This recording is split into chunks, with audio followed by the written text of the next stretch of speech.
So in today's video, I'll be explaining exactly what book value is and book value per share. By the end of this video, you will have the definition of book value. You will also know how to calculate it. I'll give you the exact formula so you can calculate the book value yourself for any company you want to. I will then show you how you can quickly look it up online to save you doing the calculation. And in addition to that, as kind of a bonus tip that I've not seen any of the videos show you how to do, I'm going to show you how you can see the book value of a company over time. So you can see how it has increased or decreased over the past few years. That way you can see if a company is intrinsically getting more valuable or less valuable on a per share basis, which as an investor, I'm sure is something you'd like to know and you can appreciate it's an important metric. If you're new to this channel, welcome. My name's Andy and on this channel I like to talk about money and success. If you're interested in making, saving or investing money, please be sure to hit that subscribe button down below, hit the notification bell and then you'll get notified every time I release a new video. And if you enjoy this content and find it useful, please do remember to give it a thumbs up because that helps the YouTube algorithm, which in turn helps me and of course I do appreciate it. Okay, let's jump straight in. What is book value? Well, according to Investopedia, book value or book value per share is the ratio of equity available to common shareholders divided by the number of outstanding shares. So what does that actually mean? What is book value? So book value, it's assets minus liabilities. So what are assets? Assets is anything of value that the company owns. So that could be cash, that could be buildings, that could be intellectual property, and so on. Any tangible asset has a value. Or to put it another way, anything with value is counted for this purpose as an asset. Minus the liabilities. What are the liabilities? That's anything that the company owes. So if it has a loan or owes money to any other company, that would be seen as a liability. So you take the assets, you minus the liabilities, that gives you the book value of the entire company.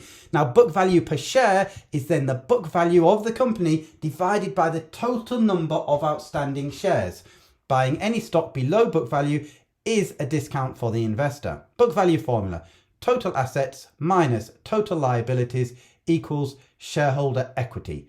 Shareholder equity is the book value of the company.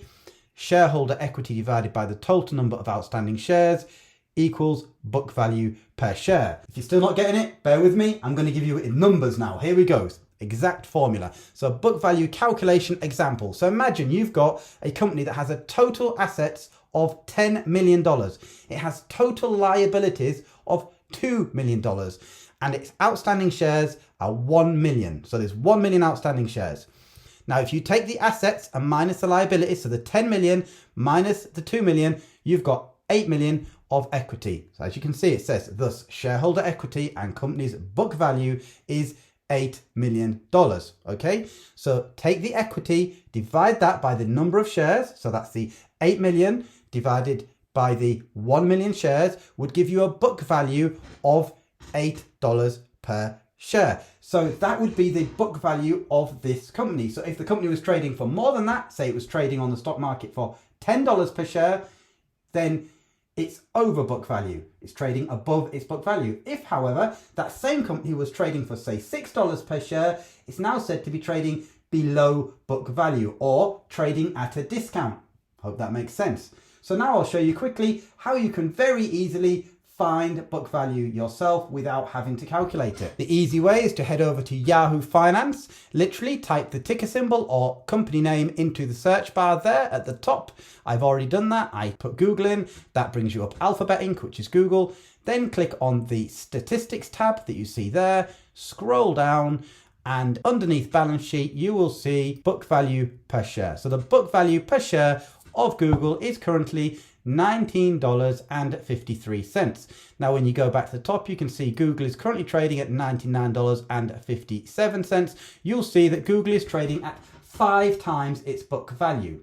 So its book value is 1/5 of its current price on the stock market. And that's the difference between market value, what someone's willing to pay for it, and book value, its intrinsic value, if it's sold off all its assets, paid off all its liabilities, and split what's left between its shareholders. That is the book value. So there's your difference. So now let me show you how you can find that over time. So you can see if it's going up or going down. So to do that, I use Seeking Alpha. There'll be a link to Seeking Alpha in the description down below. So you'll be able to click on the link in the description to get to Seeking Alpha to do this yourself. And I pay for the premium Seeking Alpha, hence I've got the little green at the top there. The way to find it is you put the stock ticker in there. So again, I put Google in, and then you scroll down, you can see there's the current price right now as I'm speaking, $98.68. You click financials, then balance sheet, then scroll down, and you will find the book value over time.